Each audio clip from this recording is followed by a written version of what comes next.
Hello, আজকে আমাদের physics অলিম্পিয়াডের 6 নাম্বার সেশন। সো আজকের সেশনটা মূলত ক্যাটাগরি এ ও ক্যাটাগরি বি এর প্রস্তুতিমূলক, এবং অনেকেরই আসলে অনেক গার্ডিয়ান এবং অনেক স্টুডেন্টদের কোয়েশ্চেন ছিল যে এ বি ক্যাটাগরির প্রস্তুতির জন্য আমরা লাইভ সেশন আয়োজন করব কিনা। আজকে হচ্ছে আমাদের সেই প্রস্তুতিমূলক লাইভ সেশন।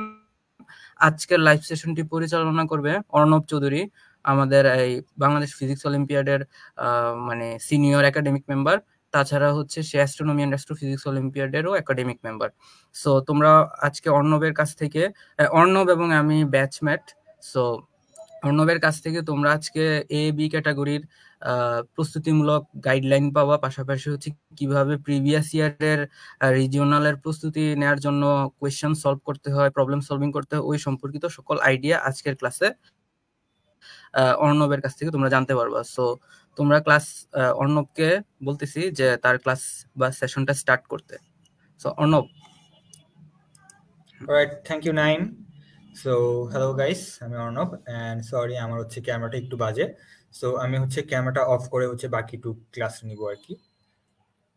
হোপফুলি হচ্ছে কি তোমরা নাইমের সাথে পরিচিত। নাইম আর আমি হচ্ছে ফ্রেন্ডস অনেক আগে থেকেই, অ্যান্ড আমরা হচ্ছে কি অনেক ডিপলি কানেক্টেড ফিজিক্স অলিম্পিয়ার সাথে। তো নাইম আমাকে বললো যে ক্যাটাগরি এ আর বি এর জন্য একটা ক্লাস নিতে। আই থট শিওর একটা হচ্ছে কি প্রবলেম সলভিং এর ক্লাস নিই, অ্যান্ড ওই আমাকে বেশ কয়েকটা প্রবলেম কম্পাইল করে দিয়েছে। সো নাইম যে প্রবলেমগুলো কম্পাইল করে দিল, আমরা আজকে ওগুলো সলভ করে ট্রাই করবো। সো ভালো হয় তোমরা সবাই যদি খাতা কলম একটা নিয়ে বসো, আমরা সবাই একসাথে এটা সলভ করতে পারি। Let's move to the first problem. আমরা সবাই কিন্তু এটা একসাথে ডিসকভার করছি, সো আর অনেক মানে নতুন কি কি কোয়েশ্চেন আসছে। তো দেখি অলসো আরেকটা কথা, আমি ইংলিশ ভার্সনের, তো অনেক কিছু টার্ম যেগুলো ইউজ করব, অনেক কিছু ইংলিশ টার্ম হবে, বাংলাটা ইউজ করার চেষ্টা করব, তো মিক্সচার থাকবে আর কি। হোপফুলি এটা খুব একটা ঝামেলা হবে না। তো সজীব হচ্ছে ভুল করে এম ভরের একটা মার্বেল পানিতে ফেলে দিল। একটা নির্দিষ্ট গভীরতা পৌঁছানোর পর মার্বেলটি পানি দ্বারা এমজি পরিমাণ ঊর্ধ্বমুখী বল অনুভব করলো। এরপর মার্বেলটির কি হবে? সেটা নিচে নামবে, উপরে উঠবে, ঘোরা শুরু করবে নাকি একটাও না? সো জিনিসটা হচ্ছে একটা ছবি এঁকে বোঝা ট্রাই করি যে কি হচ্ছে। একটা কন্টেনার আছে, কন্টেনারের ভিতর হচ্ছে গিয়ে ধরে নাও এরকম করে পানি আছে, এন্ড একটা মার্বেল যেটার ভর হচ্ছে গিয়ে এম। সো মার্বেলের ভর হচ্ছে গিয়ে ক্যাপিটাল এম, রাইট? সো এটা হচ্ছে নিচের দিকে হচ্ছে কি সে পড়লো। মার্বেলটা যখন ভিতরে পড়ছে তখন শুরুতে, মানে যখন মার্বেলটা এমনিতে আকাশে আছে, তখন মার্বেলের ওজনটা কত? What is its weight? Weight বা ওজন, সো ভর বা ম্যাস হচ্ছে কি এম, সো ওয়েট হচ্ছে কি এম জি, রাইট? সো এটা হচ্ছে কি ওয়েট। এরপর এটা যখন ভিতরে পড়লো তখন কোয়েশ্চেনে কি বলেছে, সেটা হচ্ছে ঊর্ধ্বমুখী বা হচ্ছে একটা আপওয়ার্ড ফোর্স ফিল করেছে। সো আপওয়ার্ডসে সে একটা এমজি পরিমাণ ফোর্স ফিল করলো পানির ভিতরে। সো কেন? বিকজ মোস্ট প্রবাবল রিজন হচ্ছে বয়েন্সি। বয়েন্সি বা বাংলায় যেটাকে বলে প্লবতা। ওকে, সো প্লবতার কারণে যেটা হয়, পানিটা হচ্ছে উপর দিকে ধাক্কা দেয়। যে কোনো ভাসমান বস্তুকে পানি হচ্ছে উপর দিকে ধাক্কা দিবে। বয়েন্সি, এটাকে হচ্ছে বয়েন্সি এফেক্ট। এটা খালি পানি না, যে কোনো রকম ফ্লুইড, এটা বাতাসও হইতে পারে, বাতাসও একরকম ফ্লুইড, হচ্ছে কেরোসিনের মধ্যে দিলেও এটা হবে, যে কোনো রকম গ্যাসীয় বা লিকুইড টাইপ জিনিসপাতি উপর দিকে একটা ফোর্স দিতেই পারে। আচ্ছা, তো এটা হচ্ছে শুরুর দিকে উপরে ছিল, দেন হচ্ছে এটা নিচের দিকে পড়া শুরু করছে। ঠিক মতো সিলেক্ট করি, নিচের দিকে পড়া শুরু করছে। শুরু করতে করতে করতে করতে একটা সময় এটার মধ্যে, মানে একটা সময় কোনো না কোনো সময় এটার উপর এমজি পরিমাণ বল প্রয়োগ করা হবে। ঠিক আছে, তো খালি বয়ান্সি নেই, এটা আসলে ড্র্যাগ ফোর্সও আছে একটা। সো আরো একটা ফোর্স আছে যেটা হচ্ছে ড্র্যাগ ফোর্স বলে। ইংলিশে ড্র্যাগ ফোর্স বলে, বাংলায় কি বলে এক্স্যাক্টলি মনে নেই, বাট তোমার ড্র্যাগ বলতে পারো, কোনো সমস্যা নেই। সো এই দুইটা কম্বাইন্ড এফেক্টে একটা আপওয়ার্ড ফোর্স পাবো এমজি। এখন এইটার উপর কি কি ফোর্স একসাথে, কি কি বল একসাথে কাজ করছে মার্বেলের উপর? উপর থেকে নিচে হচ্ছে গ্র্যাভিটি কাজ করছে, বা নিজের ওজনটা কাজ করছে, নিচ থেকে উপরে আরেকটা জিনিস কাজ করছে, সেটা হচ্ছে কি এমজি। এখন তোমরা কি গ্যাস করে বলতে পারবে যে একটা মার্বেলের উপর যদি উপর থেকেও বল দিই, আবার নিচের থেকেও উপর দিকে সেম পরিমাণ বলটা দিই, তাহলে এটা কি হবে? এটা হচ্ছে কি মেইন প্রশ্ন। যে উপর থেকে নিচে একটা বল দিলাম, নিচে থেকে উপর আরেকটা বল দিলাম, সমপরিমাণ বল দিলাম, উপর থেকে নিচে, নিচে থেকে উপরে, তখন এই মার্বেলের কি অবস্থা হবে?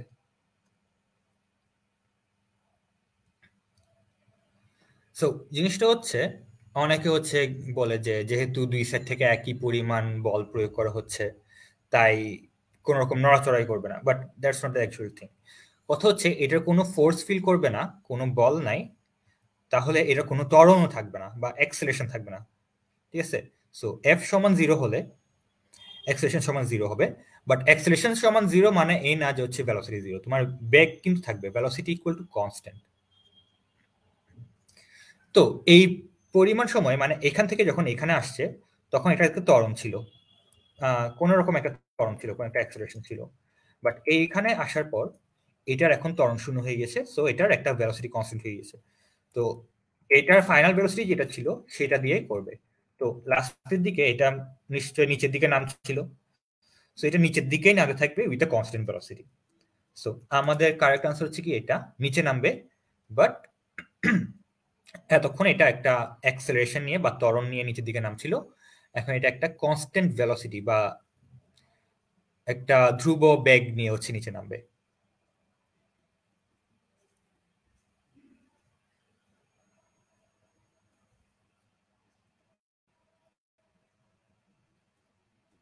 ঠিক আছে, বা সমবেগে নিচে নামবে।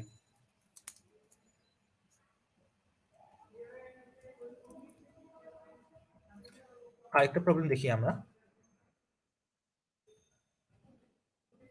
ওকে, এখানে অনেক বড় বড় ইকুয়েশন লিখে রাখছি, এখানে ইকুয়েশন গুলো একটু ছোট করে নিই, এগুলো তোমাদের বুঝাবো, আসবো ওইগুলোতে একটা একটা করে। তো একটা নলাকৃতি রডকে বাইরে থেকে বল প্রয়োগ করে টেনে লম্বা করা হলো, রডের আয়তনের কি হবে? সো একটা রড এরকম এরকম একটা রড নিলাম, এন্ড রডটাকে হচ্ছে কি আমি টান দিলাম, এভাবে এভাবে দুই সাইডে ধরে আমি টান দিব, বা তুমি হচ্ছে কি এভাবেও ধরে টান দিতে পারো, যেমন তোমার সুবিধা। টান দেওয়ার ফলে এটার আসলে কি হবে? তো এখন তুমি যদি নর্মালি এটার রডটাকে তুমি যদি রাবারের রডের মতো চিন্তা করো, রড যে স্টিলে হতে হবে তেমন কোনো কথা নেই, তুমি কিন্তু একটা রাবারের ব্যান্ডের কথা চিন্তা করে দেখো, রাবার ব্যান্ডের কি হয়? রাবার ব্যান্ডকে তুমি যখন টেনে ধরো তখন এটা কি স্ট্রেচ করে না, মানে এরকম একটা স্ট্রেচ করে, রাইট? তো তুমি যদি এটাকে লম্বা করার চেষ্টা করো তখন একটা কি হয়, আরো দুইটা জিনিস হয়, যেমন ধরো এদিক দিয়ে তো লম্বা হচ্ছে, কিন্তু এটা কিন্তু এদিক থেকে আস্তে আস্তে চিকন হতে থাকবে। তো জিনিসটাকে ফর এক্সাম্পল আমি যদি এই সিলিন্ডারটার কথাই যদি চিন্তা করি, তখন আমি যদি এই দিক দিয়ে লম্বা করি তখন এই দিক দিয়েও কিন্তু চিকন হয়, কারণ আমার তো ম্যাটেরিয়াল লাগবে, ম্যাটেরিয়াল না থাকলে তো এটার কিছু হবে না, রাইট? সো এইটাও কিন্তু দেখবা যে তুমি রাবার ব্যান্ডটাকে স্ট্রেচ করে এটা আস্তে আস্তে চিকন হচ্ছে যত টানবা। তো এখন তোমাকে গেস করতে বলছে যে এভাবে যে আমি টানছি, এই টানার ফলে এটা লম্বা হচ্ছে, তো লম্বা হলে আয়তন বাড়ার কথা, কোনো জিনিস লম্বা হলে আয়তন বাড়ার কথা, আবার এর যদি চিকন হয়, আরো চিকন হয়, তো চিকন হলে কিন্তু এটা আরো কি হওয়ার কথা, আয়তন কমার কথা। সো প্রশ্ন হচ্ছে যে দুইটার কম্বাইন্ড এফেক্ট কি হবে?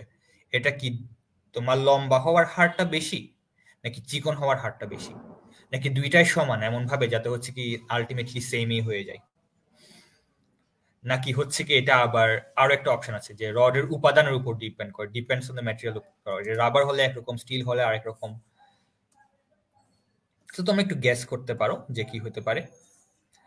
অ্যাকচুয়াল আনসার হচ্ছে গিয়ে এটা খুবই interesting, and I am so happy যে হচ্ছে নাইমিটা আমাকে দিয়েছে, বিকজ এটা আমি ভার্সিটিতে যে সাবজেক্টটা পড়ি, আমি সিভিল ইঞ্জিনিয়ারিং নিয়ে পড়ি। সো সিভিল ইঞ্জিনিয়ারিং কিন্তু এই স্পেসিফিক টপিকের উপর কিন্তু অনেক বেশি স্টাডি করা হয়, কোন ম্যাটেরিয়াল কিভাবে রিসপন্ড করবে, বা কোনটাতে কত রূপ বল দিলে কি হয়, কোনটাকে ক্যামেরা টান দিলে কি করব আমরা, রাইট? সো একটা জিনিসকে যখন আমরা টান দিই তখন মানে ডিফর্ম বলে ইংলিশে এটাকে। সো কোনো জিনিসকে ডিফর্ম করলে বা টান স্ট্রেচ করলে এটার মধ্যে একটা স্ট্রেস ডেভেলপ হয়, মানে ভিতরের মধ্যে একটা বল তৈরি হয়, যে বলটা ধরো না একটা রাবার ব্যান্ডকে তুমি টানছো, রাবার ব্যান্ড তোমাকে উল্টো দিকে টানবে। সো এটা হচ্ছে কি তোমার একটা স্ট্রেস তৈরি হয় যেটাকে হুকস ল থেকে আসে। তো এই স্ট্রেসের ফলে তুমি যদি কোনো জিনিসকে আবার এখানে যদি তোমার কোনো বল প্রয়োগ করো, মানে বল যদি হচ্ছে গিয়ে বল প্রয়োগ না, বা ধরে নাও বল যদি এটা ভিতরে জেনারেট হয়, কিছু যদি ফোর্স জেনারেট হয় এটার ভিতরে, কোনো স্ট্রেস বা প্রেশার টাইপের কিছু যদি জেনারেট হয় এটার ভিতরে, তখন কি হয়, তখন তোমার এই সাইড থেকেও জিনিসটা চ্যাপ্টা হয়। এন্ড সেটা হচ্ছে কি তোমার এই দিক বরাবর, এই দিক বরাবর কতটুকু বলের জন্য এই দিক বরাবর কতটুকু চিকন হবে সেটার একটা ইকুয়েশন আছে, রাইট? সেটার জন্য একটা রেশিও আছে, মানে কত অনুপাতে এই দিক বরাবর কত জোরে টানলে এই দিক বরাবর কতটুকু চিকন হবে। সো এই দিক বরাবর কতটুকু টানলে এই দিক বরাবর কতটুকু চিকন হবে, সেটার একটা রেশিও আছে, যেটাকে বলা হয় পয়সনস রেশিও, বা হচ্ছে অ্যাকচুয়াল প্রনাউন্সিয়েশন হচ্ছে পয়সনস রেশিও। ফ্রেঞ্চ ওয়ার্ড তো, সো পয়সনস রেশিও। তো পয়সনস রেশিও বা পয়সনস রেশিও যেটা বলে সেটা হচ্ছে কি এটা। এন্ড আমি যে ইকুয়েশনটা লিখলাম অ্যাকচুয়ালি অনেক ভয়ঙ্কর একটা ইকুয়েশন।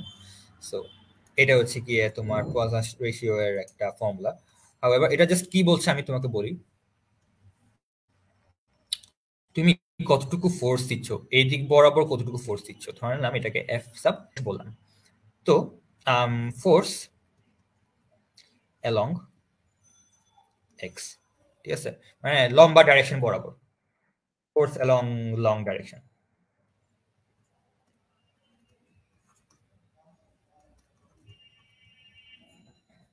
ইজ ইকুয়াল টু তোমার কিছু একটা কনস্ট্যান্ট টাইমস, সরি ফোর্স, আচ্ছা এমনি না, ফোর্স না, deformation,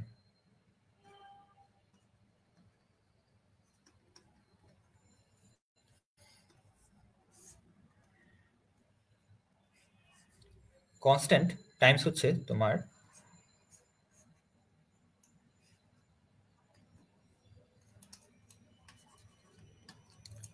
force along the long direction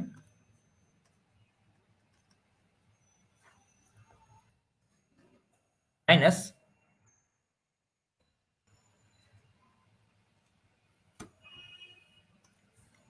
তোমার ওই রেশিওটা times force along short direction। So এটা হচ্ছে কাইন্ড অফ আমার এত বিশ্রী একটা ইকুয়েশনের মিনিং,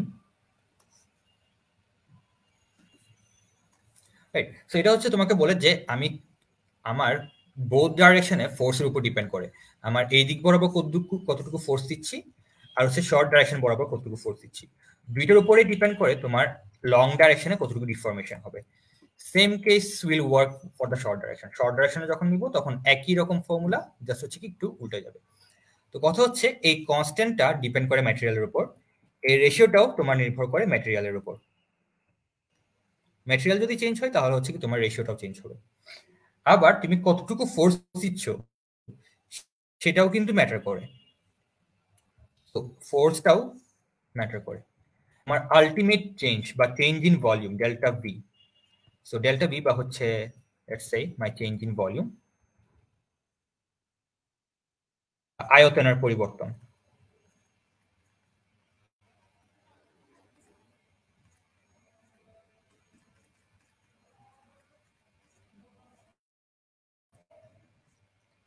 এটা কি হবে, এটা আমরা অ্যাপ্রক্সিমেশন করি, মানে অলমোস্ট প্রায় প্রায় হচ্ছে গিয়ে আমরা কি করব, ডিফর্মেশন অ্যালং এক্স, মানে হচ্ছে গিয়ে ডিফর্ম লম্বা দিক বরাবর আমার কতটুকু চেঞ্জ হলো, plus deformation in short direction, মানে আমার সব দিক বরাবর কতটুকু ডিফর্ম করছে সেটা হচ্ছে প্লাস করব, প্লাস আরো কিছু টার্ম আছে বাট ওগুলা হচ্ছে কি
হ্যালো, আমাকে কি দেখা যাচ্ছে বা শোনা যাচ্ছে?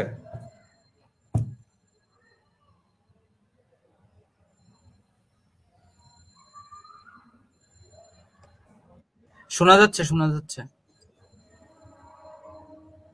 হ্যাঁ, রাইট। স্ক্রিন শেয়ার করে ক্লাস নিতে পারোস। ওকে।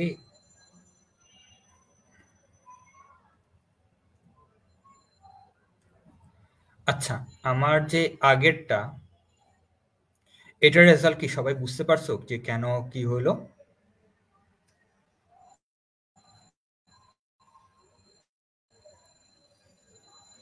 ওকে, যদি এটা যদি কমপ্লিট, রাইট?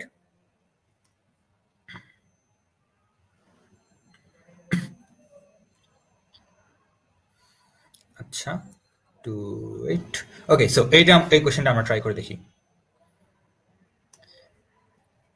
আচ্ছা, আগের কোশ্চেনটা হচ্ছে কি, যদি আমি আরেকবার সামারি করি তাহলে হচ্ছে তোমার রডটাকে যখন তুমি টান দাও তখন আলটিমেটলি যেটা হয়, রডের একটা ম্যাটেরিয়ালের প্রপার্টি আছে। সেই ম্যাটেরিয়ালের প্রপার্টিকে বলে পয়জন রেশিও বা পোয়াসন্স রেশিও। সো ওই প্রপার্টিটার কারণে আমরা বুঝতে পারি যে রডটাকে এই দিক বরাবর কতটুকু ডিফর্ম বা এই দিক বরাবর কতটুকু এটার বল প্রয়োগ করলে এটার উপর এই দিক বরাবর কতটুকু এটা চিকন হবে, মানে কতটুকু লম্বা হলে এটা কতটুকু চিকন হবে সেটার একটা প্রপার্টি আছে। প্রপার্টিকে বলে পয়জন রেশিও। সো এইটার উপর ডিপেন্ড করে আমরা হচ্ছে গিয়ে ডিফর্মেশন গুলো পাবো, যে কতটুকু লম্বা হলো কতটুকু চিকন হলো। আর সেই কতটুকু লম্বা বা কতটুকু চিকন এগুলোকে আমি যদি সবগুলো যোগ করি, আলটিমেটলি হচ্ছে এটা কতটুকু ভলিউম চেঞ্জ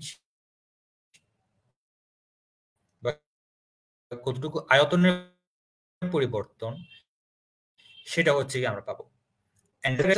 আমার এই ম্যাটেরিয়াল প্রপার্টির উপরেই নির্ভর করে, যে মাঝে মধ্যে আমার ভলিউম বাড়তেও পারে, মাঝে মধ্যে ভলিউমটা কমতেও পারে, মাঝে মধ্যে এটা সেম থাকতে পারে। সেম থাকার চান্স খুবই কম, মোটামুটি হতেও পারে। তো এটা হচ্ছে গিয়ে আমার রিজন যে রডের উপাদানের উপর কেন এটা নির্ভর করে এই জিনিসটা। অলসো হচ্ছে কি আমি জোরে টান দিচ্ছি বা কতটুকু টান দিলাম সেটার উপরেও কিন্তু মোটামুটি নির্ভর করে যে আয়তন কতটুকু বদলাবে বা আদৌ বদলাবে কিনা। ঠিক আছে, ফর্মুলাটা হচ্ছে কি তোমরা এমন দেখার দরকার নেই, বিকজ ফর্মুলাটা হচ্ছে কি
হ্যালো, সরি আমার হচ্ছে কি অনেক বেশি নেটটা আনস্টেবল ছিল।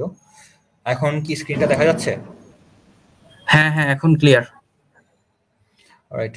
নাইম পারলে হচ্ছে কি আরো একজন কি হচ্ছে এখানে রাখ, যাতে হচ্ছে তোর ঝামেলা হলে আমাকে আবার দিতে পারে আর কি। আচ্ছা আচ্ছা, দেখতেছি, সমস্যা নেই। রাইট। ওকে। সো তোমাদের হচ্ছে কি কনসেপ্ট ডেভেলপ করাটা হচ্ছে কি মেইনলি ইম্পর্টেন্ট এই ক্যাটাগরি এ আর বি তে। সো এই প্রবলেমটা হচ্ছে কি দেখি, একটা এসকেলেটর বা চলন্ত সিঁড়ি দিয়ে নিচে নামতে 1 মিনিট সময় লাগে, বন্ধ অবস্থায় এটা দিয়ে দৌড়ে নামতে 2 মিনিট সময় লাগে। তো চালু অবস্থায় এটা দিয়ে যদি দৌড়ে নামি তাহলে হচ্ছে কি লাগবে? তো বেসিক্যালি ধরে নাও একটা চলন্ত সিঁড়ি আছে, চলন্ত সিঁড়ির মধ্যে তুমি যদি এমনি দাঁড়ায় থাকো, তোমাকে এটা অটোমেটিক নিচে নামাই দিবে। তো তোমার নিচে নামতে তোমার লাগে 1 মিনিট টাইম। তুমি চাইলে দৌড়ায় নামতে পারো, এটা বন্ধ আছে, মানে এই সিঁড়িটা এখন যদি চলা অবস্থায় তোমার লাগবে 1 মিনিট। বা হচ্ছে তুমি যদি দৌড়ায় নামো বন্ধ অবস্থায়, এটা হচ্ছে কি এদিক হয়ে যাচ্ছে, এটা বন্ধ, আর তুমি হচ্ছে গিয়ে দৌড়ায় দৌড়ায় নামছো।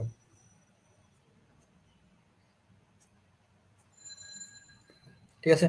সো তখন হচ্ছে কি এটা নড়ছে না, বাট তোমার লাগবে 2 মিনিটস। এখন ইমাজিন করো একটা এই সিঁড়ি আছে, এটা সিঁড়িটা হচ্ছে কি নিচের দিকে যাচ্ছে, এন্ড তুমি হচ্ছে কি দৌড়ে দৌড়ে যাচ্ছ। তাহলে তোমার কয়েক মিনিট লাগবে? ট্রাই করে দেখতে পারো, আমিও তোমাদের সাথে ট্রাই করি।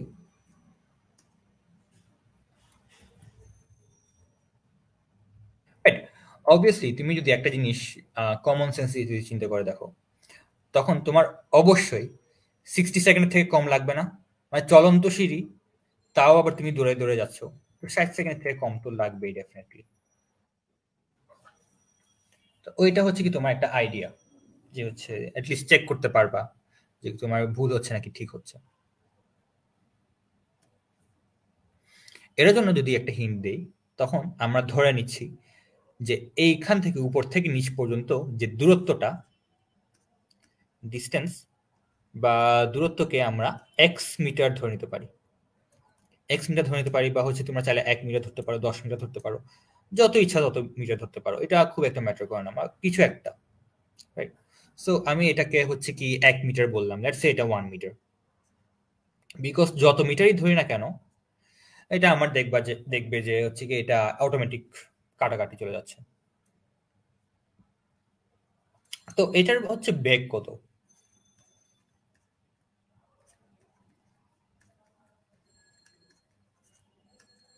হ্যাঁ, যখন সিঁড়ি চলন্ত অবস্থায় আছে বা ফার্স্ট কেসে, বেগ হচ্ছে distance divide by time,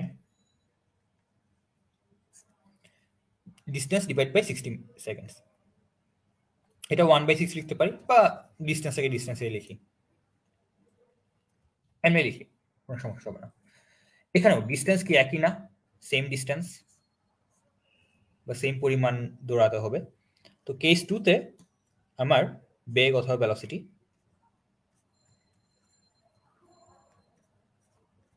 is equal to distance by 120।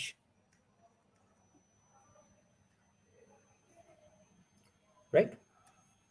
ওকে। তো থার্ড কেসে তোমার আসলে কি হবে? আর নিচেও এটা অ্যাসকেলেটর নামছে, তুমিও দৌড়াচ্ছ, তাহলে কি দুইজনের বেগের যোগফল হবে। রাইট? এটা হচ্ছে তোমার ট্রিক, যে দুইটারই বেগ যোগফল হবে। So velocity 1 plus velocity 2,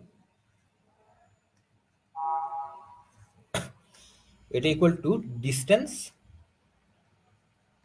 by 60 plus distance by 120। তোমরা যদি ক্যালকুলেটর বের করে করো, এন্ড তোমাদের কিন্তু ক্যালকুলেটর অ্যালাউড, তোমরা যদি আগে থেকে এটা না জানো যে তোমাদের ফিজিক্স অলিম্পিয়াডে কিন্তু ক্যালকুলেটর ইউজ করতে দেয়। তো কি করবো, আমরা ডিস্টেন্সটাকে কমন নিয়ে ফেলি।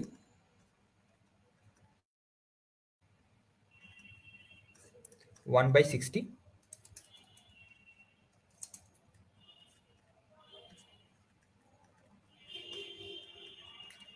প্লাস 1/120।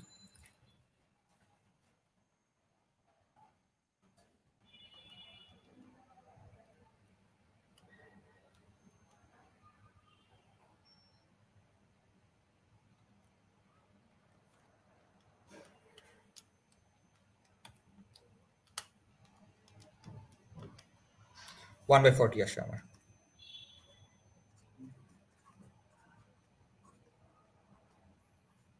Distance divide by 40। তাহলে তুমি কি গেস করতে পারছো যে ডিস্টেন্স হচ্ছে কি এটা, তাহলে এটা নিশ্চয়ই আমার টাইম হবে। therefore time is equal to 40 seconds, right?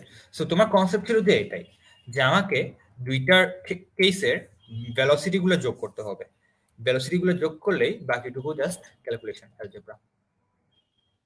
এই ইজ দ্য কারেক্ট আনসার। এখানে কিন্তু অনেক ইম্পর্টেন্ট একটা বিষয় আমরা দেখে ফেললাম, যে তোমাদের কিন্তু ম্যাথে ভালো হইতে হবে, তোমাদের ক্যালকুলেশন ঠিক মতো পারতে হবে, অ্যালজেব্রা ঠিক মতো পারতে হবে। না হলে এখানে এই যে ক্যালকুলেশনটা করলাম, এটা কেমনে করব সেটা করতে গিয়ে তোমাদের ভুল হবে। সো এই ক্যালকুলেশনটা পারাটা তোমাদের জন্য খুবই ইম্পর্টেন্ট।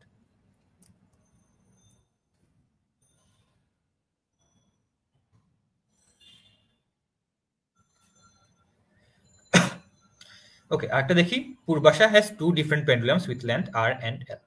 দুইটা পেন্ডুলাম আছে। একটু পেন্ডুলাম কি জিনিস? পেন্ডুলাম হচ্ছে কি, ধরে নাও তোমার কাছে একটা সুতা নাও, সুতার নিচে হচ্ছে একটা বল লাগায় রাখো, বল বা হচ্ছে কি তোমার ইরেজার থাকলে ইরেজার কিছু একটা।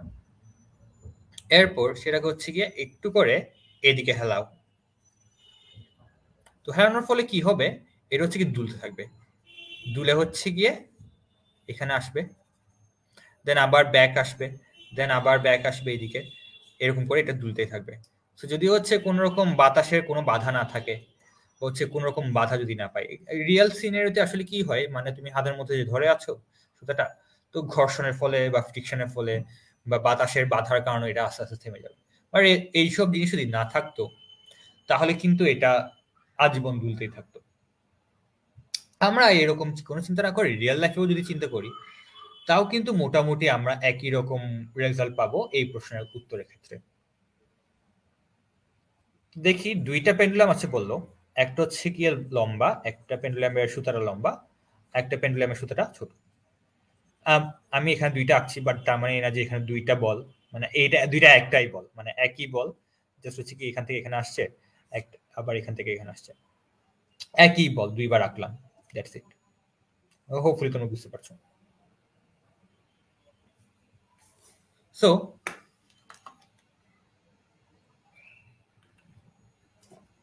লম্বা হলে কি হবে আর শর্ট হলে কি হবে, এটা হচ্ছে কি প্রশ্ন।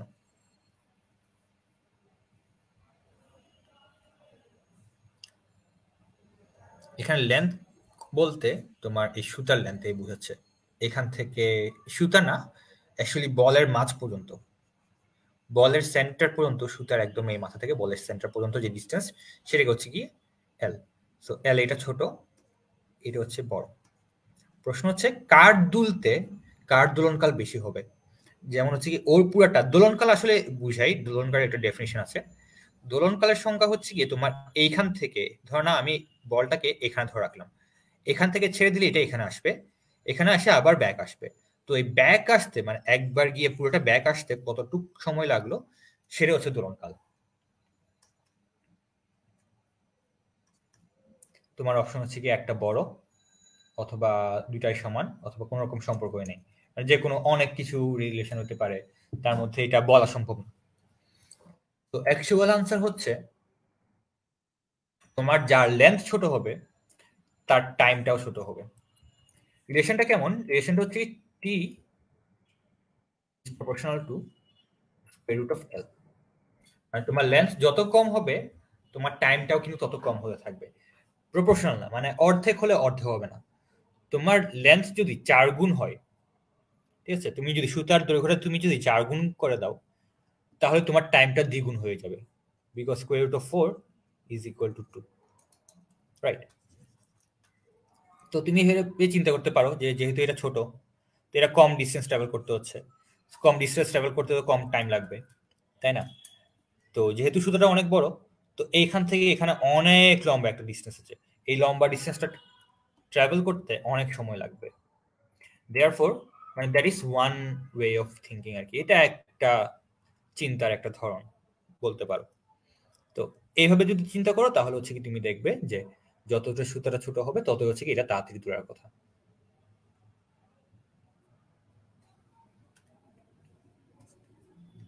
So TL less than TR, but TR greater than TL is the correct answer.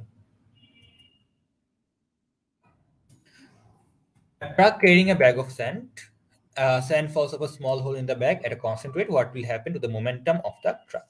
So এটা কিন্তু খুবই মজার একটা প্রশ্ন। মানে মজার কেন? বিকজ হচ্ছে গিয়ে এটার পিছনে একটা কাহিনী হচ্ছে যে আমার প্রথম ফিজিক্স অলিম্পিয়াডের সেকেন্ড প্রশ্ন ছিল এটা। মানে আমার জীবনে যে প্রথম ফিজিক্স অলিম্পিয়াড দিয়েছিলাম ক্লাস 9 এর শেষের দিকে, অক্টোবর মাসে। তো ওইবার চট্টগ্রামের দিয়েছিলাম রিজনাল, চট্টগ্রামের ডিভিশন রাউন্ডের সেকেন্ড বা থার্ড কোয়েশ্চেন ছিল এটা। তো দেখি তখন অ্যাকচুয়ালি পারিনি, তখন এটা উত্তর দিচ্ছিলাম, দেখি এবার পারি কিনা। তো ফার্স্ট অফ অল ভরবেগ বা মোমেন্টাম এটার মানেটা কি? তো মোমেন্টাম মানে হচ্ছে একটা জিনিস, ধরেন একটা চলন্ত বস্তু আছে, একটা ট্রাক আছে বা একটা বল আছে। সো বলটা হচ্ছে ধরেন তোমার দিকে আসছে, তুমি এই চলন্ত বলটাকে থামাতে তোমার কতটুকু কষ্ট হবে, এটা হচ্ছে মোমেন্টাম। এখন এটা কিসের উপর ডিপেন্ড করে? ধরো একটা বুলেট, তুমি নিশ্চয়ই এটা এক হাত দিয়ে তুমি একটা বুলেট থামাতে পারবে না। তার মানে কি এটার ভরবেগ বা মোমেন্টাম অনেক বেশি। কেন? বিকজ এটার ভেলোসিটি অনেক বেশি। যত বেশি ভেলোসিটি তত বেশি মোমেন্টাম। আবার একটা হচ্ছে কি ট্রাকের কথা চিন্তা করো। ট্রাক ধরে নাও খুবই আস্তে আস্তে যাচ্ছে, বাট খুবই আস্তে আস্তে বা 1 কিলোমিটার ঘন্টা 1 কিলোমিটার গেলেও তুমি কিন্তু এটা এক হাত দিয়ে থামাতে পারবে না, 2 হাত দিয়েও থামাতে পারবে না। কেন? বিকজ এটার ভর অনেক বেশি। তো যত বেশি ভর তত বেশি মোমেন্টাম বা তত বেশি ভরবেগ। এখন বাংলার নামটা খুবই সুন্দর, মানে ভরবেগ নামের মধ্যে আছে তোমার ফর্মুলাটা কি। তো ভরবেগ আমরা প্রকাশ করি যে পি দিয়ে, P is equal two MV, ভর ইন্টু বেগ। মোমেন্টাম ইংলিশে হচ্ছে কি একটু উইয়ার্ড, সো হচ্ছে মনে রাখতে হবে মাস টাইমস ভেলোসিটি। ভর যত বেশি হবে, ভর গুণ বেগ হচ্ছে ভরবেগ। ভর যত বেশি তত হচ্ছে মোমেন্টাম বেশি, বেগ যত বেশি মোমেন্টাম তত বেশি। তো যেটা বলছে এখানে হচ্ছে গিয়ে ট্রাকের পিছনে বালু আছে, সো বালুটা হচ্ছে কি আস্তে আস্তে পড়ে যাচ্ছে, বালুটা আস্তে আস্তে পড়ে যাচ্ছে। এখন হচ্ছে ট্রাকের ভরবেগের কি হবে? That is the question.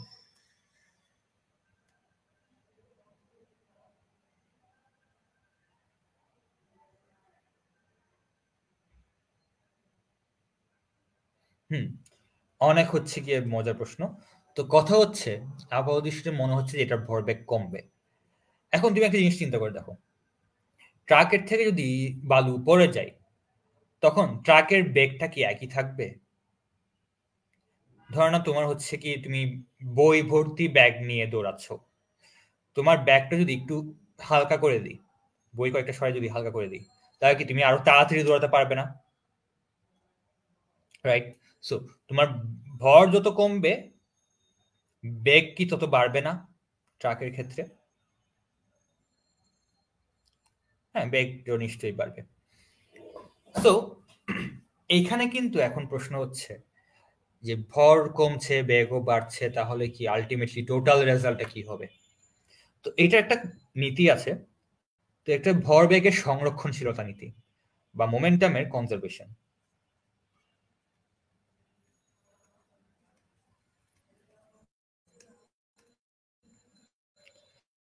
তো মোমেন্টাম কনজারভেশন কি বলে?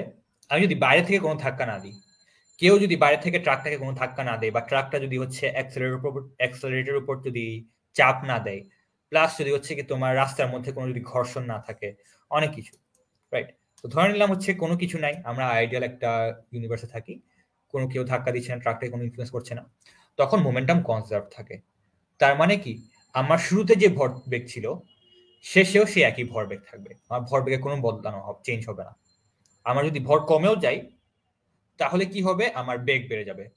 বেগ যদি বেড়ে যায় ভর কমবে, বা ভর কমলে বেগ বাড়বে, বা হচ্ছে কি ভর যদি বেড়ে যায়, ধরো না তুমি দৌড়াচ্ছ, তোমার ব্যাগের ভিতর আর একটা বই ঢুকে দিলাম, বেগ তোমার কমে যাবে।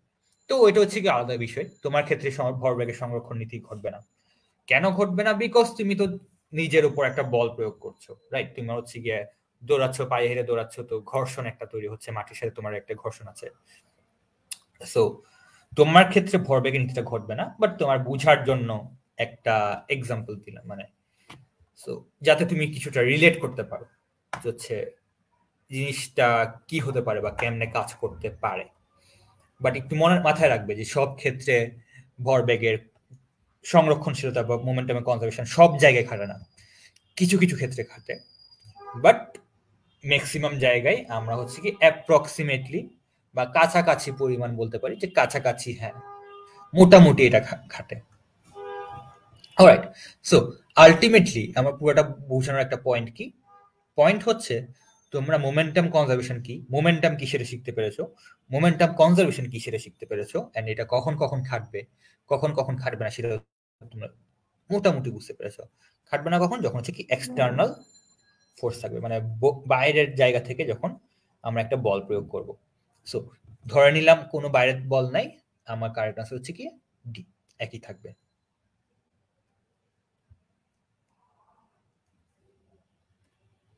আচ্ছা, আমি যে এখানে মোমেন্টামের কনজারভেশন লিখেছি তোমরা মনে হয় দেখতে পারো নাই, যে হচ্ছে আমার এটার কারণে ব্লক হয়ে গেছিল, তো একটু হচ্ছে পরের বার থেকে খেয়াল রাখবো, ডান পাশে করে লিখবো। পরেরটা হচ্ছে কি আমার আরো ইন্টারেস্টিং, বিকজ এইটা হচ্ছে কি আমি যখন বড় হয়েছি একাডেমিক টিমে যখন জয়েন করেছি ফিজিক্স অলিম্পিয়াডে, তো এটা আমার সেট করা প্রথম প্রশ্নের মধ্যে একটা। তো এর আগেটা ছিল হচ্ছে কি আমার নিজের পরীক্ষা দেওয়ার প্রথম প্রশ্ন, আর এটা হচ্ছে কি আমার নিজের প্রথম বানানো প্রশ্ন। সো একটা ব্লক, এটা হচ্ছে গিয়ে দেখে কি আচ্ছা প্রশ্নটা কি, একটা ত্রিভুজ আছে, ত্রিভুজ আকৃতির একটা জিনিস আছে, ব্লকটা হচ্ছে কি এদিক দিয়ে স্লাইড করে যাচ্ছে, right? So across the movable frictionless triangle, মানে একটা ঘর্ষণবিহীন তল দিয়ে একটা ব্লক পিছলে পড়ছে। ঘর্ষণবিহীন মানে এটার মধ্যে কোনো ফ্রিকশন নাই, তো কোনো ঘর্ষণ নাই, একদম স্লিপারি একটা জিনিস, আর এখানেও পুরোপুরি স্লিপারি, আর এটা একটা তল। সো এটা মুভেবল, মানে কি মুভেবল বলতে এটা চাইলে ইচ্ছা মতো এদিক দিয়ে সরাতে পারবো, তো কোনো রকম এক্সট্রা বল প্রয়োগ করতে হবে না, একটু করে টোকা দিলে এটা হচ্ছে কি ইনস্ট্যান্টলি এদিক দিয়ে স্লাইড করবে, এটা হচ্ছে ইনস্ট্যান্টলি এদিক দিয়ে পিছলে পড়বে। তো পিছলা কিছু তল আর কি। What will happen to the centre of mass of the block triangle system, এখানে একটু হচ্ছে একটা এডিশন আছে, along x axis, along horizontal, ঠিক আছে? তো এক্স অক্ষ বরাবর বা হচ্ছে কি এই অক্ষ বরাবর এটার ভর কেন্দ্রের কি হবে বা সেন্টার অফ মাস। ভর কেন্দ্র কি, ধরো তুমি একটা স্কেল নিছো, তো স্কেলের কোন পয়েন্টে যদি তুমি কোনো একটা জায়গায় তুমি মাঝ বরাবর তুমি যদি আঙ্গুলটা রাখো, তখন কি স্কেলটা একদম পারফেক্টলি ব্যালেন্স হবে না?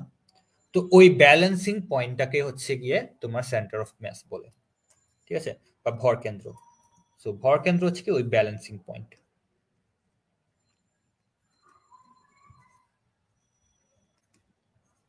এখন কথা হচ্ছে তোমার বেশ কয়েকটা অবজেক্ট যদি মিলাই একটা ব্যালেন্সিং পয়েন্ট পাওয়া যায়, নট নেসেসারি যে হচ্ছে তোমার ব্যালেন্সিং পয়েন্টটা ওই অবজেক্টের ভিতরেই হইতে হবে, না অবজেক্টের বাইরেও ব্যালেন্সিং পয়েন্ট থাকতে পারে, দুইটা জিনিসের মাঝ বরাবর থাকতে পারে, যেমন এখানে একটা অবজেক্ট এখানে একটা অবজেক্ট, ওদের ব্যালেন্সিং পয়েন্ট কোথায়, এখানে মাঝখানেও কোথাও। যদি এদেরকে রড দিয়ে কানেক্ট করতাম তাহলে আমি রডটাকে এইখানে যদি আঙ্গুলটা রাখতাম, আঙ্গুলটা রেখে এদেরকে ব্যালেন্স করতে পারতাম, রাইট? তো প্রশ্ন হচ্ছে এটা যদি স্লাইড করে এদিক বরাবর চলে যায়, ধরে নাও এদের এখন ব্যালেন্সিং পয়েন্ট বা সেন্টার অফ মাস হচ্ছে কি এখান বরাবর, তো ও যদি এদিক বরাবর স্লাইড করে আর ও যদি হচ্ছে তখন মানে ও তো নিচের দিকে যাবে, নিচের দিকে যাওয়ারই একমাত্র উপায়, ও যদি নিচের দিকে স্লাইড করে তখন হচ্ছে গিয়ে এইটার কি হবে, মানে এই পয়েন্টটা কোন দিকে যাবে, বামে যাবে ডানে যাবে নাকি যেখানে আছে সেখানেই থাকবে?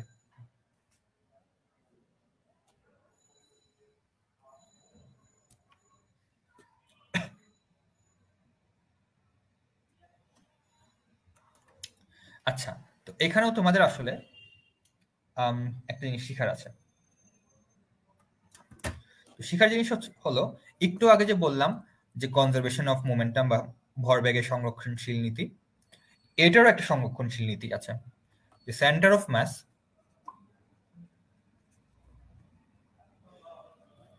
কনস্ট্যান্ট থাকে বা হচ্ছে সেম থাকে। ঠিক আছে, যদি না আমি হচ্ছে গিয়ে এক্সটার্নাল ফোর্স দিই।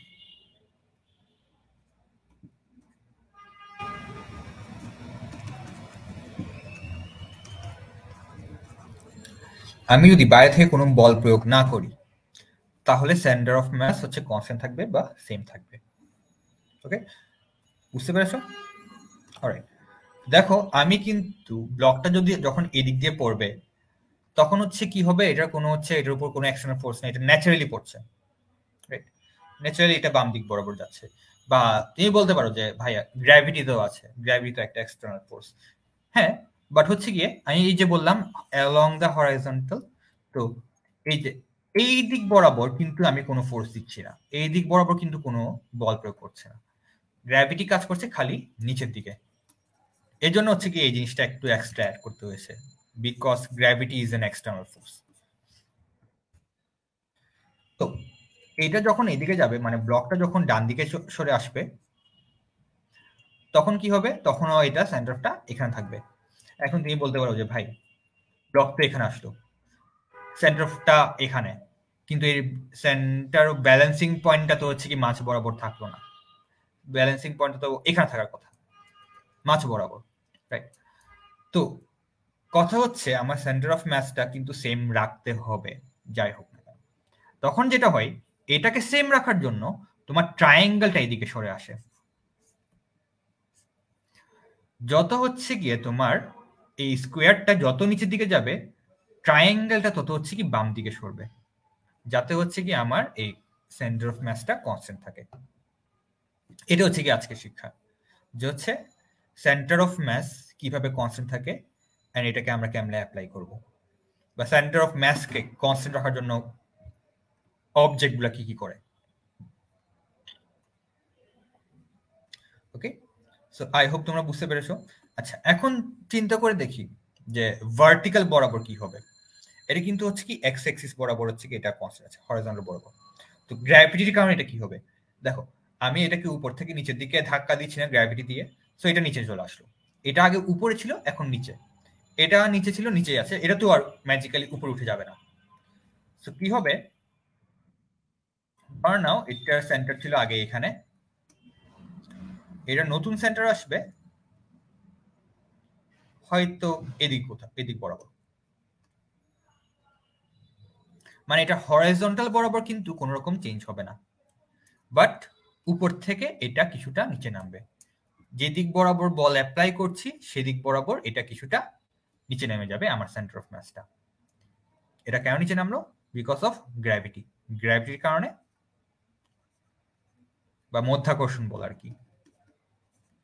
মধ্যাকর্ষণ বলের কারণে এটা নিচের দিকে নেমে গেল। আচ্ছা, তোমরা যদি আমার ইংলিশের কোনো টার্ম বুঝতে যদি একটু কষ্ট হয়, একটু কষ্ট করে হচ্ছে কমেন্টস আমাদেরকে জানিয়ে দিও যে ভাইয়া এটা হচ্ছে আমি ইংরেজিটা বুঝতে পারছি না, আমাকে বাংলাটাও বলে দেন। তোমরা এখনো ছোট আছো, সো ইংলিশ বাংলা দুইটাই শিখে নিও। আমার হচ্ছে একটা সাজেশন, যারা ইংলিশ ভার্সনে পড়ো তারা হচ্ছে বাংলাটাও শিখে নিবা, যারা বাংলা ভার্সনে পড়ো তারা ইংলিশটাও শিখে নিবা।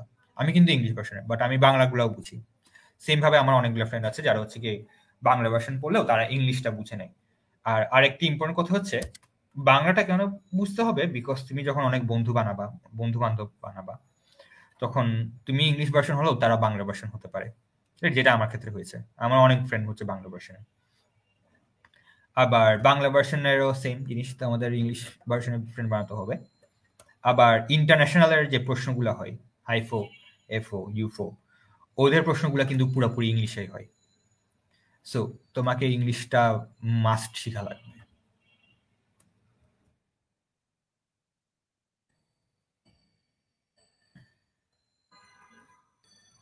ওকে, সো আরেকটা প্রশ্ন দেখি। একটি উঁচু ভবনের উপর থেকে এ কে ফেলে দেওয়া হলো, একই মুহূর্তে একই উচ্চতা থেকে বল বি কে সোজা নিচের দিকে নিক্ষেপ করা হলো। বায়ুর বাধা উপেক্ষা করে, সো বায়ুর কোনো বাধা নেই, নিচে পড়ার সময় কোনো বস্তুটির ত্বরণ বেশি হবে। সো একটা অবজেক্টকে আমি উপর থেকে, দুইটা অবজেক্টকে আমি উপর থেকে নিচে ফেলছি, এটা হচ্ছে কি এ, এটা হচ্ছে কি বি। একটাকে হচ্ছে আমি ছুঁড়ে মারলাম, আরেকটাকে হচ্ছে কি আমি জাস্ট হাত থেকে ছেড়ে দিলাম। দুইটার মধ্যে পার্থক্য কি হবে, দুইটার মধ্যে কার ত্বরণ বেশি হবে দেখি, জানিয়ে দাও।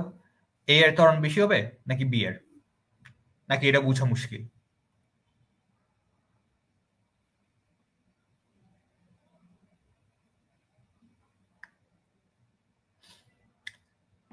এখানে আরেকটা জিনিস চিন্তা করো, জি এর মান হচ্ছে কি 10 মিটার পার সেকেন্ড স্কয়ার বলেছে, আমরা 9.8 কে অলমোস্ট 10 ধরে নিতে পারি, এটা কোনো সমস্যা না।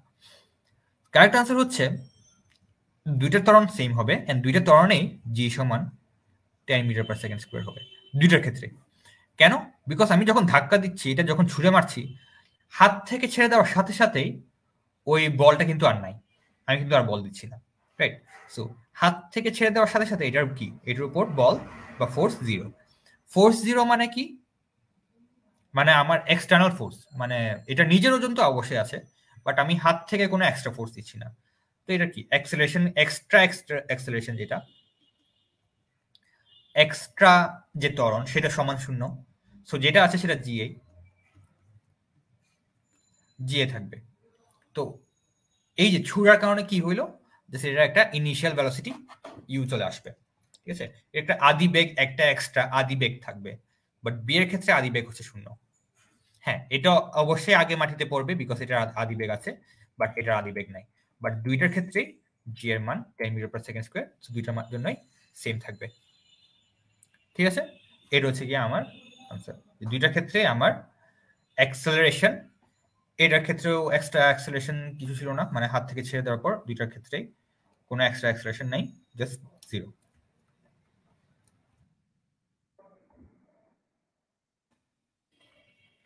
আমরা হচ্ছে গিয়ে আর একটা প্রবলেম হচ্ছে করব, এরপর হচ্ছে গিয়ে শেষ, আজকের জন্য সেশনটা শেষ হবে। তিনটা বস্তু আছে A, B, C placed on a straight track. They have constant rightward velocities of 3, 5 and 7 meters respectively. How should the objects be arranged initially such that A and C as well as A and B cross each other but B and C don't cross each other? মানে বললো, মানে আমি ইংলিশটা বললাম, sorry. তো A, B, C তিনটারে হচ্ছে বেগ আছে, তিনটার বেগ কত কত? A এর বেগ হচ্ছে গিয়ে 3 মিটার পার সেকেন্ড, বি এর বেগ হচ্ছে গিয়ে 5 মিটার পার সেকেন্ড, সি এর বেগ হচ্ছে গিয়ে 7 মিটার পার সেকেন্ড। এটা খুবই মজার একটা প্রবলেম, খুবই সিম্পল আর খুবই মজার, এই ক্যাটাগরির জন্য পারফেক্ট। তো তোমরা একটু চিন্তা করে দেখো যে কিভাবে সাজালে এ হচ্ছে গিয়ে এ আর বি হচ্ছে গিয়ে একজন একজনকে অতিক্রম করবে, আর এ আর এ আর সি আর এ আর বি একজন একজনকে অতিক্রম করবে, এ আর সি একজন একজনকে অতিক্রম করবে, বি আর সি একজন একজনকে অতিক্রম করবে না। কিভাবে সাজালে করতে পারবো বুঝাও।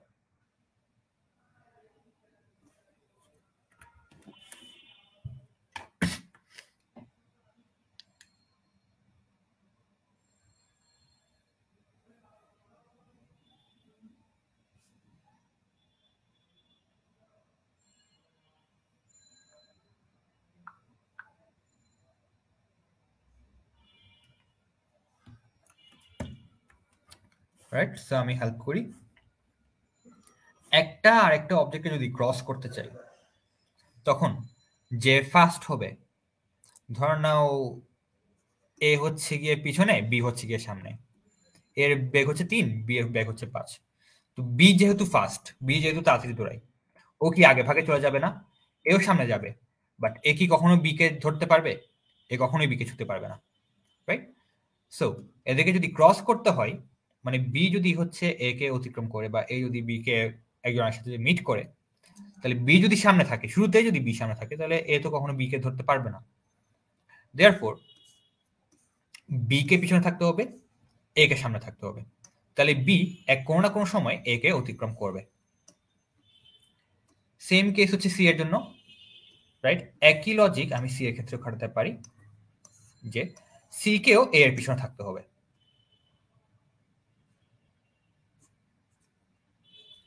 রাইট? এখন এটা দুই ভাবে হতে পারে, যেহেতু এ এর বেগটা সবচেয়ে কম আর বি আর সি দুইজনে হচ্ছে একে অতিক্রম করবে, তাহলে দুইজনকে হচ্ছে এ এর পিছনে থাকতে হবে। সেটা দুই ভাবে হতে পারে, একটা হচ্ছে কি এটা, আর একটা হচ্ছে কি এটা,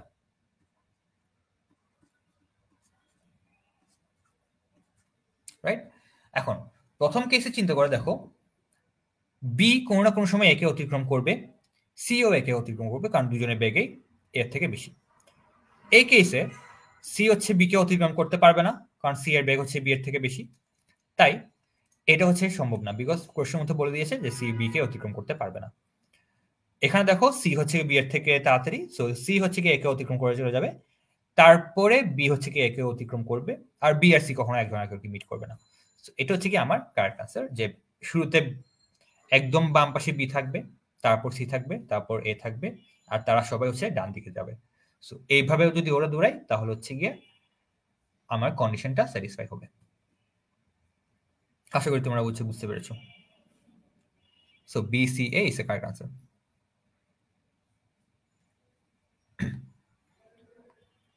ফাইনালি একটা প্রশ্ন, এটা হচ্ছে তোমাদের হোমওয়ার্ক থাকলো, যে how many times does the earth revolve around itself in 4 years. So এটা যদি সূর্য হয়, এটা যদি পৃথিবী হয়, পৃথিবী হচ্ছে সূর্যের চারপাশে ঘুরে আর কি। তো একবার পুরাটা ঘুরতে হচ্ছে তোমার 1 বছর লাগে, সো 1 ইয়ার। আবার নিজের অক্ষ বরাবর যদি ঘুরে, সেটার জন্য হচ্ছে কি তোমার অলমোস্ট 1 ডে লাগে। আচ্ছা, আমার বলা উচিত যে এগুলো অলমোস্ট 1 ইয়ার, অলমোস্ট 1 ডে।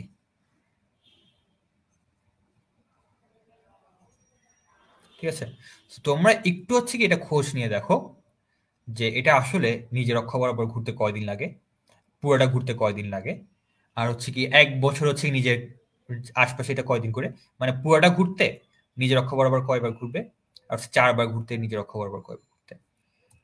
সো এটা হচ্ছে কি তোমরা নিজেরা হচ্ছে কি বাসায় ট্রাই করে দেখো।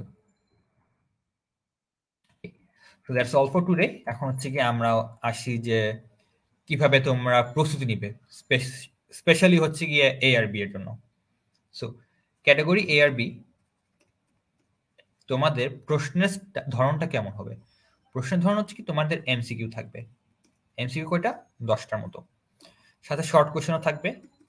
শর্ট কোয়েশ্চেন বা হচ্ছে কি মোটামুটি লং মিডিয়াম টাইপের কোয়েশ্চেন আর কি, শর্ট বলবো না আবার লংও না, মোটামুটি মিডিয়াম টাইপের কোয়েশ্চেন থাকবে 2টা, রাইট? এন্ড তোমাদেরকে সবগুলো আনসার করতে হবে, কোনো নেগেটিভ মার্কিং নেই ফর শিওর। এন্ড তোমরা চাইলে ক্যালকুলেটর ইউজ করতে পারো, বাট প্রশ্নের ধরনটা হবে এমন যাতে হচ্ছে তোমরা এই বন্ধু যেগুলো পড়েছো সেগুলো দিয়ে তোমরা আনসার করতে পারো, প্লাস হচ্ছে তোমাদের নিজস্ব একটু জাজমেন্ট লাগবে। অবভিয়াসলি তোমাদের খালি তোমাদের বই পড়লে হয় না, বইয়ের বাইরে একটু পড়ালেখা করতে হবে, একটু গুগল করতে হবে, ইন্টারনেটে একটু সার্চ দিতে হবে, আস্তে আস্তে দেখিও কি কি ইউটিউব চ্যানেল আছে, প্লাস হচ্ছে আমাদের BD4 এর যে পেজ আছে সেটা তুমি দেখতে পারো। অবশ্যই তোমাদের 5, 6, 7, 8, রাইট? 5 থেকে 8, 5 আর 6 এর 5 and 6 সায়েন্স বুক, তুমি 5 এ পড়ো বা 6 এ পড়ো, দুইজনকেই হচ্ছে দুটোটা সায়েন্স বুক পড়া মাস্ট। এটা তুমি যদি শেষ না করো তাহলে হবে না, তোমাকে এটা মাস্ট পড়ে শেষ করতে হবে। সায়েন্স বুক বলতে কি, সায়েন্স বুকের খালি ফিজিক্স পার্টটা, কিছু কিছু পার্ট থাকে না খালি ফিজিক্স একটু পড়তে মজা, তো ওই মজার পার্টগুলো হচ্ছে তোমাকে চ্যাপ্টারগুলো পড়তে হবে। 7 and 8 সেম জিনিস, তোমাদেরকে 7 আর 8 এর সায়েন্স বুকটা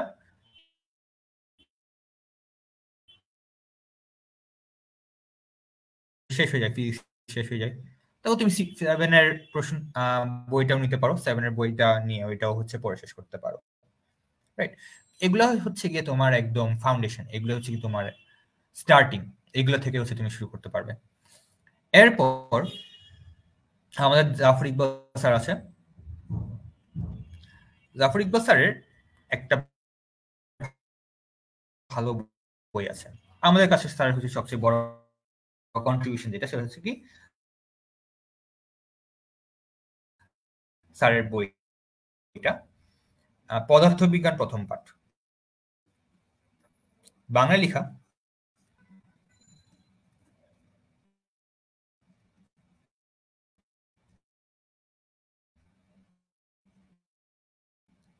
একটু হাই, মানে হচ্ছে গিয়ে ক্লাস 5, 6 এর জন্য এটা একটু হাই লেভেল, বাট খুবই সুন্দর। তোমার যদি নিজের বইটা হচ্ছে কি নিজের বইটা যদি পড়ে শেষ করা হয়ে থাকে এন্ড মোটামুটি 7 এর 8 এর বইয়ের নিয়ে হচ্ছে কি মোটামুটি আইডিয়া থাকে।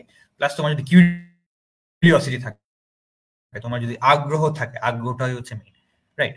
সো তোমার এখানে অনেক রকম সুন্দর সুন্দর এক্সপেরিমেন্ট আছে, সবগুলা চ্যাপ্টার সুন্দরভাবে গুছিয়ে।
I am really sorry for আমার আজকে নেটের অবস্থা কেন এত বাজে, আমার কোনো আইডিয়া নেই। আচ্ছা, ও হ্যাঁ ভাই আছে। তো জিসি বা হচ্ছে ব্রিটিশ কারিকুলাম, যেটা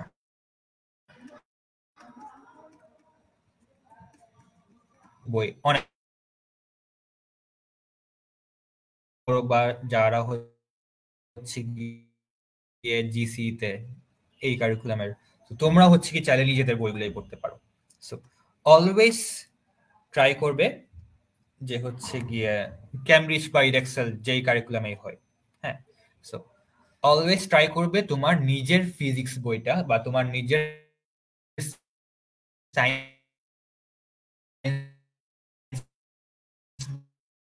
বইয়ের ফিজিক্স ভার্সনটা সবার আগে শেষ করে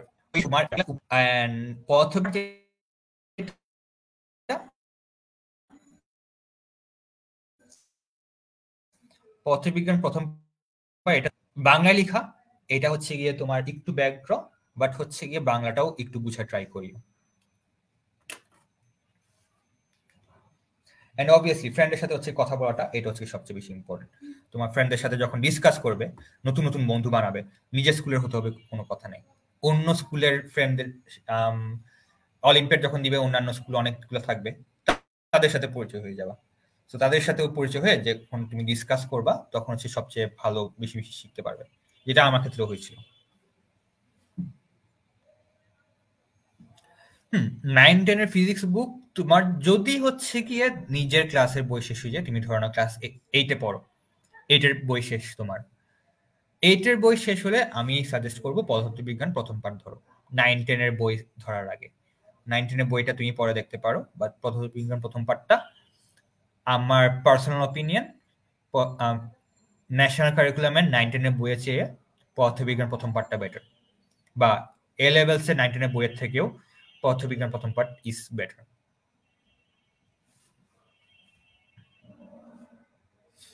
আচ্ছা, অলসো পাস্ট কোয়েশ্চেন তোমাদের ডেফিনেটলি দেখতে হবে। আর কারো যদি কোনো প্রশ্ন থাকে তাহলে করতে পারো, আমি এখন ক্যাটাগরি এর জন্য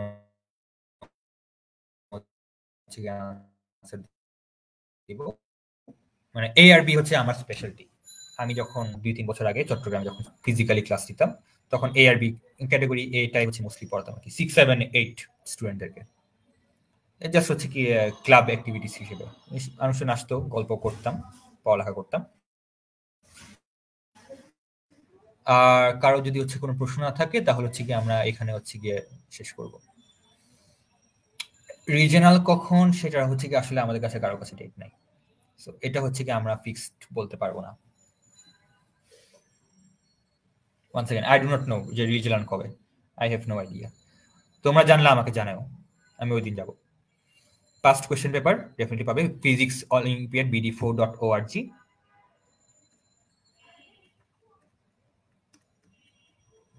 এখানে পাবে। প্লাস হচ্ছে কি ফিজিক্স অলিম্পিয়াডের ফেসবুক পেজ, ফেসবুক পেজে নাইম প্রবাবলি ফেসবুক পেজে হচ্ছে গিয়ে একটা ড্রাইভ লিঙ্ক শেয়ার করেছিল, ওই ড্রাইভ লিঙ্কের মধ্যে তোমাদের যত রকম পাস্ট কোয়েশ্চেন আছে সবগুলো হচ্ছে তুমি পাবা। অবশ্যই পাস্ট কোয়েশ্চেন অবশ্যই পড়তে হবে, নাহলে তো তুমি বুঝতে পারবে না। মানে এটা হচ্ছে গিয়ে তোমার ফিজিক্স অলিম্পিয়াডের মেইন প্রিপারেশনের প্রসেস। প্রবলেম সলভিং এর উপর কিছু নাই।